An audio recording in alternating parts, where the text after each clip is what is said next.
Hi friends, నేను మీ లక్కీని. Cook చేసే ఓపిక లేదని మా హస్బెండ్కి చెప్తే ఇంకా ఫుడ్ అయితే ఆర్డర్ పెట్టి, నాకైతే మీల్స్ ఆర్డర్ పెట్టారు. ఇంకా మా హస్బెండ్కి ఏమో veg pulao veg fried rice ఏదో సంథింగ్ ఆర్డర్ పెట్టుకున్నారు.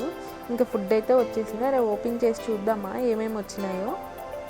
ఇంకా ఇది వచ్చేసరికి అదే veg pulao veg fried rice something ఏదో. టేస్ట్ అయితే చాలా బాగుంది. ఒక స్పూన్ టేస్ట్ చేశాను. ఇంకా నా మీల్స్లో ఏమొచ్చాయో చూసేద్దాం ఓపెన్ చేసి.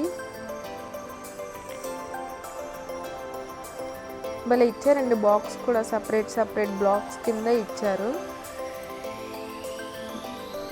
వెజిటేబుల్ రైస్, రోటీ, పన్నీర్ కర్రీ, దాల్, రసం, కర్డ్ రైస్, స్వీట్, మజ్జిగ చారు. నాకైతే నా మీల్స్ అయితే ఫుల్ టమ్మీ నిండిపోయింది. ఇంకా మా హస్బెండ్ కూడా కొద్దిగా టేస్ట్ చేశా. స్వీట్ కూడా మీకు నేతి మైసూర్ పాక్ అయితే వేశారు. Bye friends.